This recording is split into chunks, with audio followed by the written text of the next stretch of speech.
when it came down to R. Kelly, there was a conversation had about the moralness, like it's morally wrong to do a project with someone that we know raped my girl or raped anybody for that matter.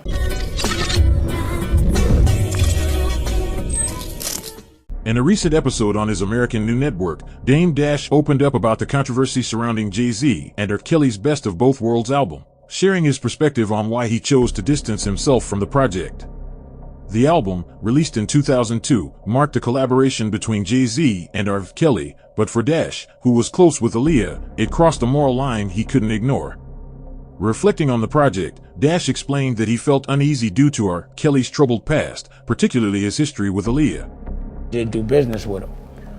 When it came down to R. Kelly, there was a conversation had about the moralness, like it's morally wrong to do a project with someone that we know raped my girl or raped anybody for that matter. So I do know that that conversation was had, and I was really surprised that he moved forward with that relationship. I don't know Epstein, so I never had the chance to walk away from him. But I do know that when that project did come out, I didn't want any part of that project. I didn't want any of the money to go to Rockefeller or me when it came to Rockefeller. It was around the time that Jay was trying to kind of separate himself from us. And he was saying that he didn't want to be a part anymore.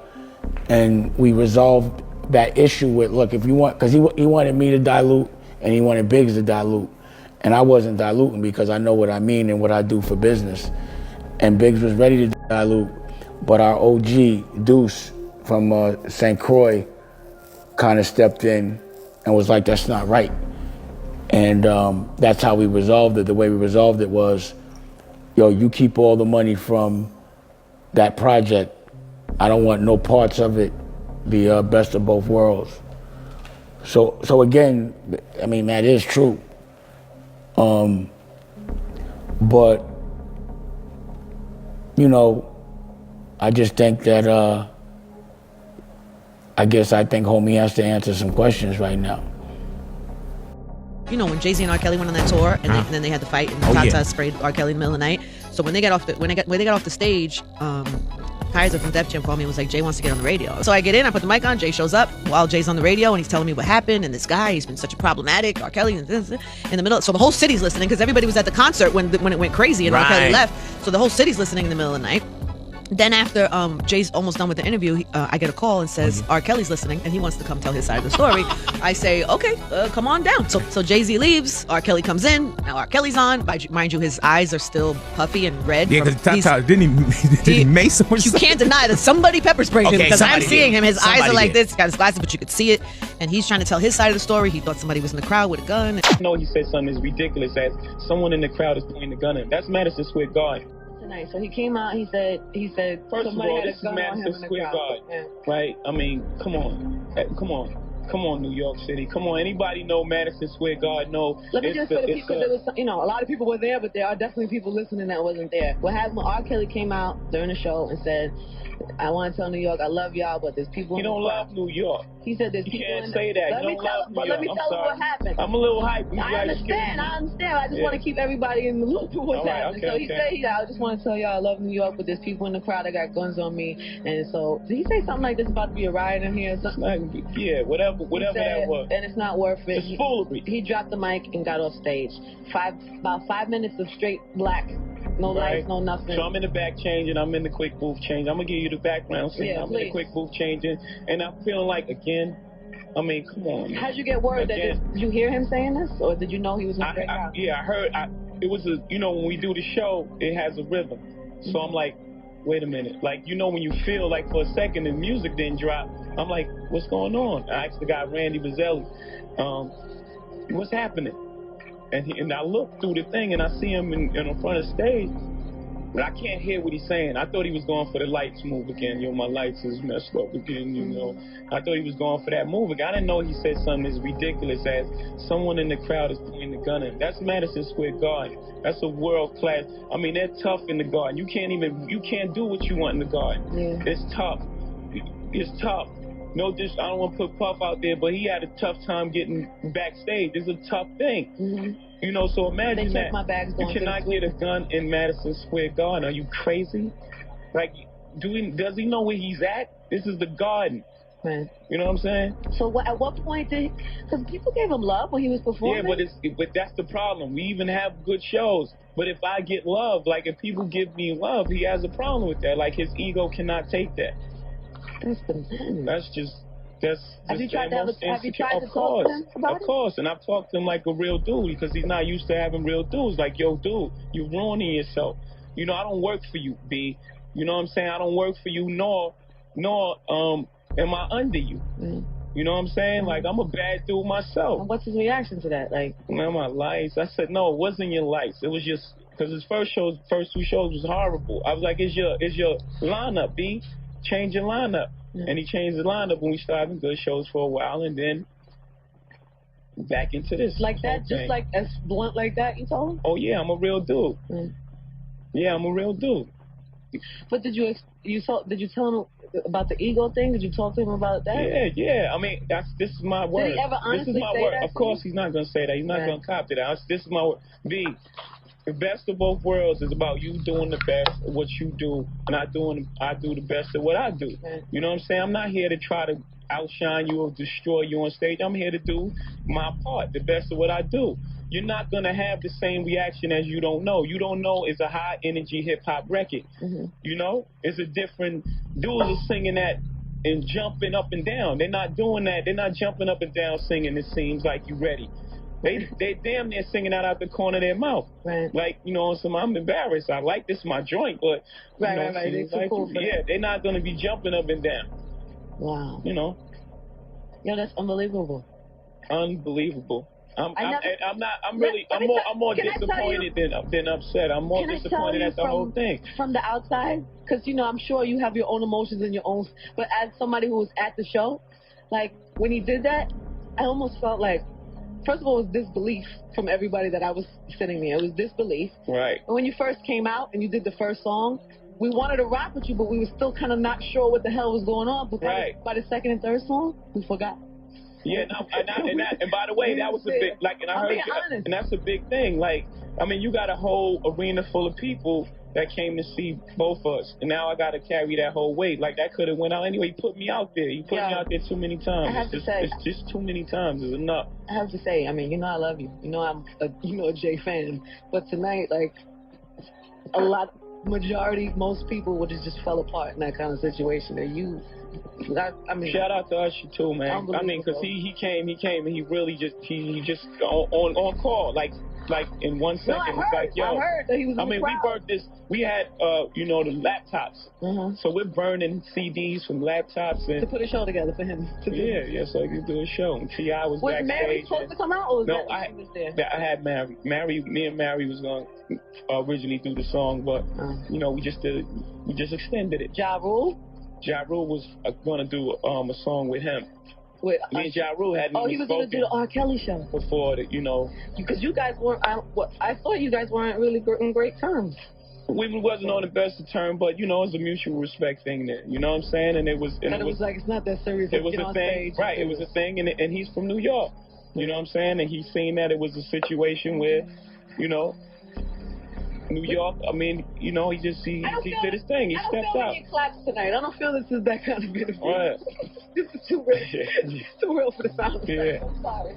I appreciate that. And I'm not, like I said, I'm not here to be catty or anything like that. But I'm saying, like, you have people that's been holding their tickets months, and I'm not taking that anymore. I'm not gonna be the unprofessional guy. People in Cincinnati looking at me like these dudes ain't coming. I have nothing to do with it. Like I said, all I needed was a mic, turn on the mic, and you know, whatever. So what happens after? Like, what did he do after? He just broke out and left? Did you get a chance to see him or talk to him? Of course. I didn't speak to him. Did anybody try to change his mind? Did anybody try to tell him? No, everybody's sick of chasing him and running behind him, and nobody's on his time. That's the problem. He has so many people around that just on his time, and kiss up to him. And these guys even scared to talk to him. They don't even speak to this guy. They're ruining him. He's ruining himself. He's cocooned himself into a world where he's the biggest guy in the room all the time. You can't even speak to this guy. Wow.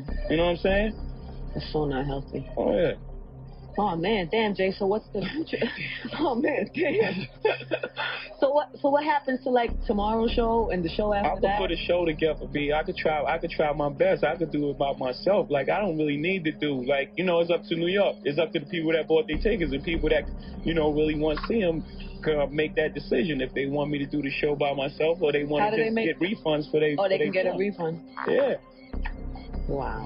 So you're going to have to do the shows, because you got a show tomorrow night? We got 3 shows. I mean, this is supposed to be the best thing in the world. 3 sold out shows in the Garden, 5 New York shows. I mean, that's just There's no way possible that this is going to be fixed. And I can't do it. I can't do it.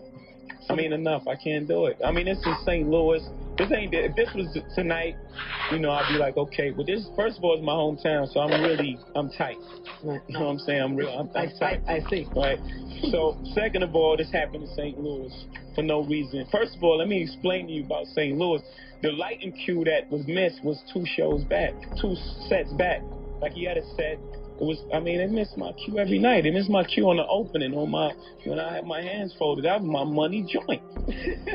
Right? They was late on my cue. I could have left. But so what? Right. So what? You don't leave. Right. First of all, a lot of people don't really understand that. They don't know that you missed the lighting cue. What are you talking about? Right? So the cue that was missed was 2 sets ago.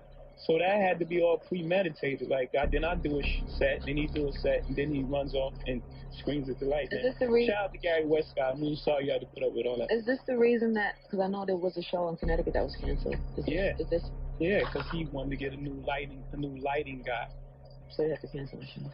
We had to cancel 2 shows. We had to cancel Milwaukee, and we had to cancel Connecticut. You guys are never gonna cancel. You can't fix this. Like, you're gonna. And we canceled. Well, I don't know exactly how true that is or what exactly happened, but R. Kelly's people are downstairs. We're waiting for him to pull up any minute, and we're gonna talk to him and find out what happened. Oh man, damn! What a night! This is bananas. What a night, New York. I can't imagine like what was going on backstage. I mean, Jay told us that. From the dressed up fella to join me for the official Best of Both Worlds after party. See you good in there, homie? All right. Security downstairs told me R. Kelly just walked in the building, so we're waiting for him to get upstairs. Find out what his response is to all of this. I mean, just find out where he's at. What happened? I mean, how he feels about what Jay said, and how he feels, why he left. That's why I love a story, because there's always 2 sides to it. No, it's absolutely 2 sides to it. So, we're going to find out what he's talking about. So while R. Kelly makes his way upstairs and into the room, we're going to play a joint. I figured this was... What a night, man. R. Kelly has just came in. He just sat down. He's got glasses on. Is the camera on? Is this your people? Okay. You need headphones? Put them on. You okay? Good. We're hearing rumors that like the hospital, you're in the hospital or something. Are you all right? Yeah, I'm good, man. This got sprayed with some pepper spray in my eyes. I had to go to the hospital to get it drained or something. You got sprayed before you left or after you left? This was when I was going back on the stage performing. Wait a minute. You got sprayed before you got on stage? No, I was going back on stage to perform the night after I left off stage. Let me just... Is it any way we can just cut my music, please? Oh, yeah, I'm starting to hear music. Yeah, turn it off. It's all good. Whatever you need. Thanks. I know this is I know this is a big deal and a very crazy situation, so, It's all good. It's not that big. The situation is this. First of all, before anything, I know you guys may not want to hear this, but I apologize to New York. I apologize to my fans for the show going left the way it did tonight.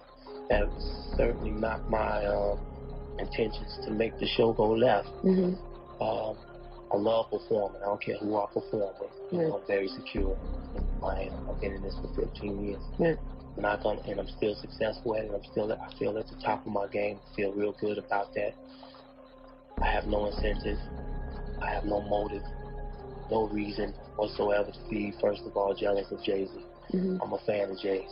I'm gonna always be a fan of Jay's. I'm a very positive person. Anybody hear my music, they know that I am not worried about Jay-Z on stage, Kelly on stage, him doing better than me. There's no way that Jay-Z can do better than me. There's no way that I can do better than Jay, because for one, Jay is like a tennis player, I'm like a golf player. And we're both at the top of our games. That's what makes up the best of both worlds in the first place.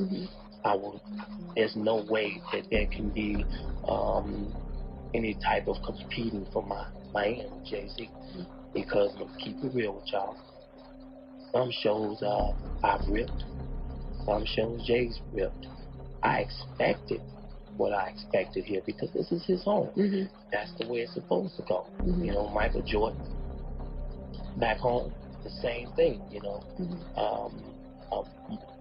99.5 point whatever's left of my shows at home, it's the same way. Sorry, somebody please with the phones. Oh, that's your phone. Well, okay. My phone's blowing up too. Yeah, I'm sure. But I ain't answering it. It's just because you know, people, when you answer the phone, ain't nothing but people that's gonna just add negative drama to it. And I like to keep it naked and keep it the truth. During this whole tour, Jay's been turning out a lot of shows, but I've been turning out a lot of shows. You know, it just depends on what your market is. Everybody know that. But tonight had absolutely nothing to do with Jay's getting a better response, because I said earlier, I expected it.